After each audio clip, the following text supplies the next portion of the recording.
finish, and we take a tour with wild man Steve Brill through Tarrywile Park, looking for edible plants. The forest is filled with a variety of plants, some edible, others not edible.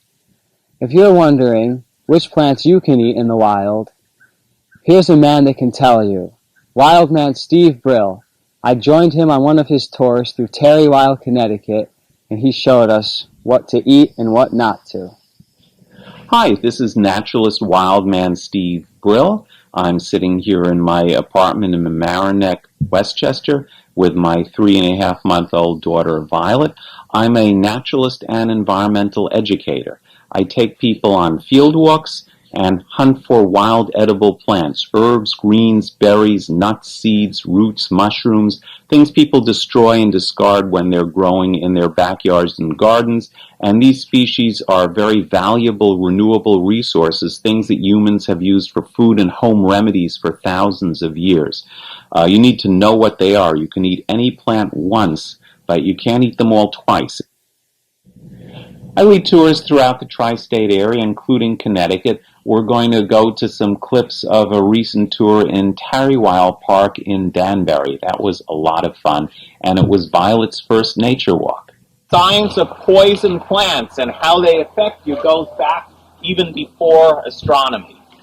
That's what people pepper.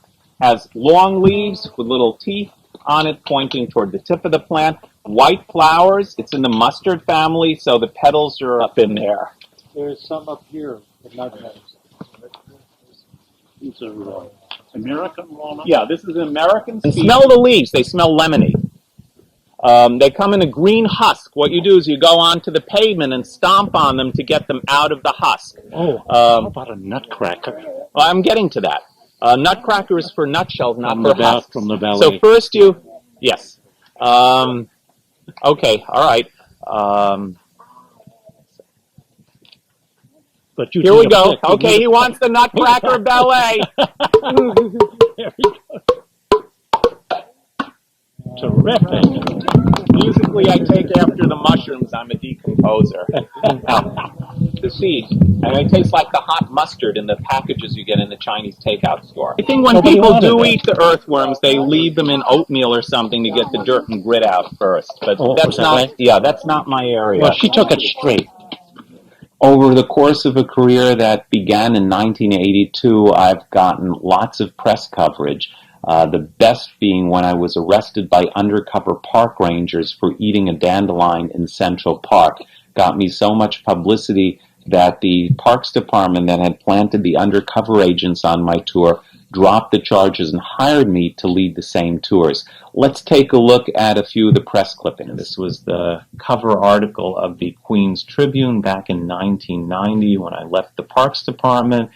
Next to it is an article about one of the wild parties I used to have in my home when I lived in Queens. This was page 1 of the Chicago Sun-Times. The day after I got arrested for eating, a couple of days after I got arrested for eating the dandelion. You'll see one of the British magazines, magazine inserts in a newspaper. Next, Steve showed us the inside of his refrigerator, loaded with wild edibles. Bibliophile C. Rodney Dow accompanied me on my interview. Oh, this is going to be a little hard to eat because it's frozen. If you want to taste the spicy chicken, and it's not a chicken, it's a mushroom. It's loaded with all natural. Yeah. Cheese-free pizzas, ice cream, beans with wild herbs, ingredients too, like cake crumbs for making cake, rice dishes with wild vegetables, soups with wild mushrooms. This is a chicken mushroom, and this is a chicken mushroom burrito casserole, oyster mushrooms and honey mushrooms, homemade pasta. You name it, it's in here.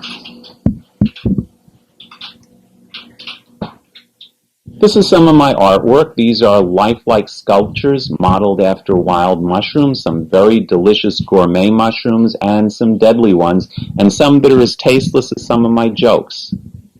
The calligraphy is mine. The mushrooms are made out of sculpey, which is a sculpting material, and painted with acrylic paints. A lot of fun to make. All these mushrooms grow in our area, and Indigenous to indigenous to northeastern North America. They're pretty widespread. A lot of them grow in Europe also, although the scientists are still arguing whether some of them are exactly the same species or whether they're subspecies. And mushrooms are not difficult to learn. Once you know the major groups, then identifying the species within those groups can be quite easy.